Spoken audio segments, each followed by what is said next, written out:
Well, several weeks ago here on France 24, we told you about the beloved beluga whale called Hvaldimir, who was found dead. Animal rights groups say he was shot, but a forensic examination has since concluded that human activity did not directly lead to the death of the whale. Rather, he may have died of starvation. Well, Hvaldimir rose to fame when he appeared in Norwegian waters some 5 years ago with a camera strapped onto him, prompting some to think he may have been a spy trained by Russia. Well, Julia Seeger, our science editor, is with me now to talk about this because, Julia, you were here a few months ago. You told us about this beluga whale then, and you have an update for us. I do indeed. So back then we spoke about Hvaldimir because of the spy story. To sum up, as you said, he first appeared in the spring of 2019 equipped with this harness, a harness on which was indicated St. Petersburg equipment, and this is what fueled rumors that he may have been a spy and escaped from a Russian naval base. Now, just for the record, this doesn't come from nowhere. There were in the past, and there could still be today, these type of programs by the Russians. It happened during the Cold War, for instance, where they used dolphins and really trained them to learn how to place bombs underneath ships. But that was the sensational story. That's what made headlines, but there's much more to it. There's an untold story, and it's being told in a documentary that's coming out on Wednesday here in France. It's called Hvaldimir, the True Story of the Spy Whale. And to speak more about it on set, I'm welcoming film director Jérôme Delafosse. Hello and welcome.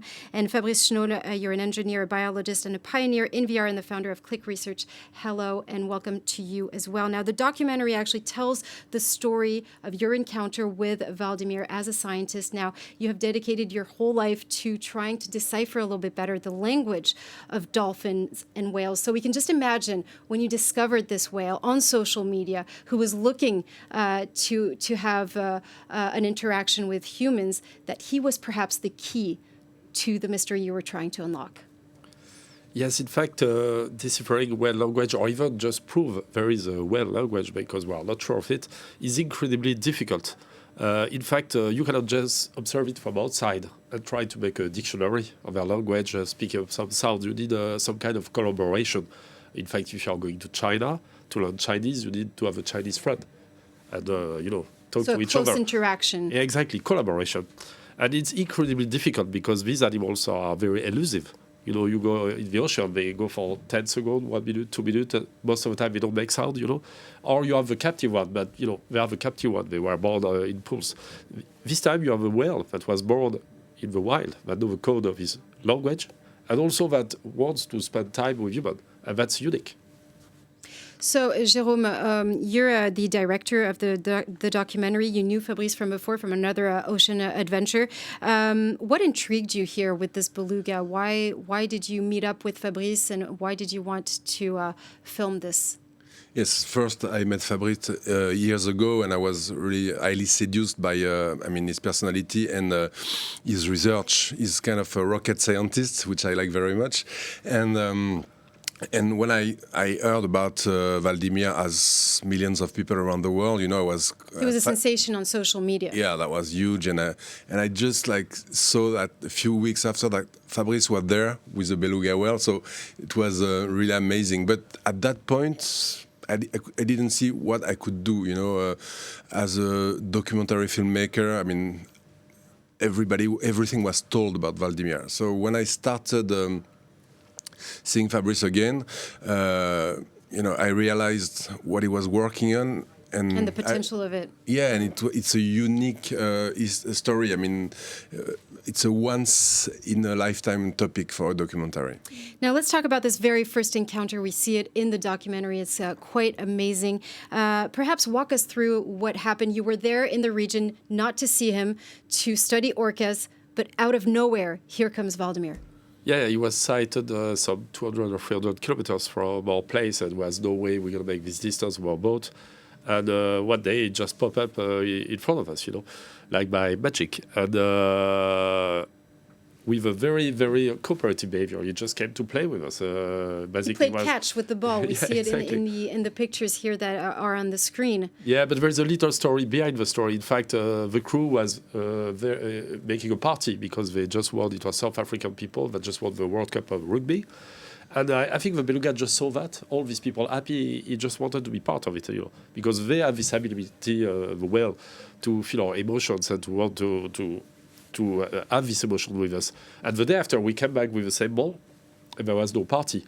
And he Was didn't not play it- with the ball. Exactly. So he was really attracted by the ambiance and the fact that you were celebrating. Yeah, I would compare it to a little kid that want to be part of the other kid at school that are playing, Right. So the next step is that you get into the water, and for the first time, you actually get to see this beluga. You realize how big the beluga is. Let's take a look at what this first encounter looked like. We realized straight away that it's nothing like what we imagined. It's huge. I thought it was some kind of big dolphin, but it's a monster. It's 4 to 5 meters long. It weighs 2 tons with a head that moves weirdly. It's like an alien. What's amazing is that it was actually reassuring and not aggressive at all. We started to bond and we even played.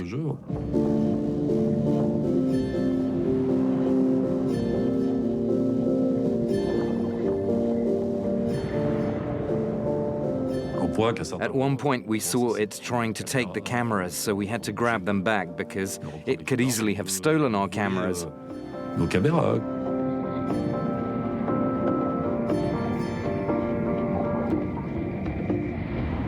And of course it did. What's interesting about that camera is that you get a frontal view, so Hvaldimir can see what it's filming. As I'm watching the footage, I'm thinking, does he realize that he's the one in the picture? That's probably the moment he maybe realized who he was and saw his picture for the first time.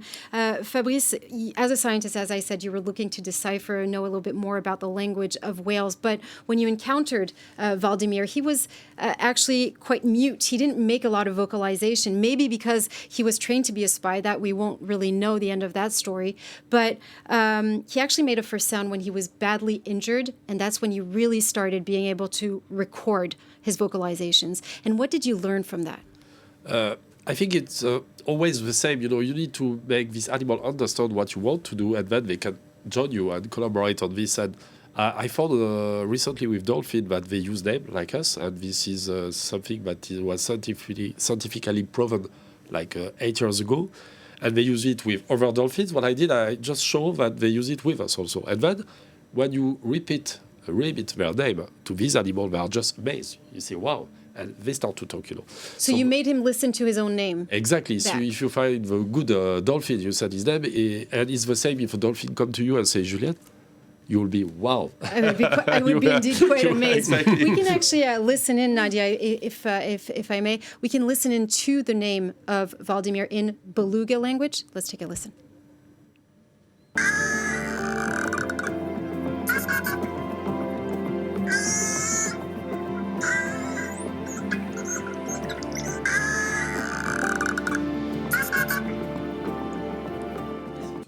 Because it's different frequency than the frequency we use, and we are not able to emit in this frequency. So you need a technological part in between, like computer, an hydrophone. But I mean, what you can do after is re-emit that name and just make him understand, okay, I got it. This is your name. I know it. And then the animal understand that you are trying to make contact. And then something changed. But with Hvaldimir, it was a bit more difficult than that. You need something like also an emotional link. It's not just emitting sound, it's just being friend. Because why you would want to help you, Right. And my way was a scientific way. And what we explained in the documentary is that we made that emotional bond with my daughter playing, And, So she came with a much more playful approach, and she was able to really create another type of bond with Hvaldimir. Exactly. I mean, all mammals, they learn through playing, That's what do children. And I think the same whale are mammals, you know. And then we needed something more emotional than just come with all our scientific equipment, you know, and remit a sound and look very seriously And to the whale. your scientific method as well. Exactly, Right. exactly. And you need to go somehow with your children's mind to make the contact. Right. Yeah, and he wants to collect data. His daughter just want to have fun, you know. And I think Hvaldimir could feel that, you know. She wasn't expecting anything else than just play. Right. So we're almost at the end of this interview, but perhaps one last question. What is the main message you would want people to remember after watching your documentary? I think the thing we want to address in this documentary is animal consciousness and maybe the deny we have of it. And I think Hvaldimir is the best example that can make us change our mind, because he is really, making the frontier between human and animal very blurry. Jérôme? Yes, I hope, you know, that Hvaldimir was found dead, you know, in Norway like a few weeks ago. And I hope that... It wasn't for nothing? Yes, that his life with us and death will help to just realize how important they are to us and to the ocean as well. You know, people need to think about protecting and repairing, Right. you know, what we've been doing to the oceans. And it starts by animals. Just on the death of Hvaldimir, we'll have to wait and see, because the final autopsy is set to come out in a few days, but it's still quite blurry what actually happened to him. Thank you both to the two of you. I'd like to just remind our viewers that it's going to be broadcast for the first time on the French channel Canal this Wednesday. Thank you very much indeed to the both of you. Thanks. All right, and that wraps it up for this rather unusual but fascinating segment here on Around the World this afternoon. Thanks again to Jérôme Delafosse and to Fabrice Schnold. Thank you both very much. Judah Seeger, thanks to you as well. Time for a quick break. After this, it is France in Focus. Bye from us.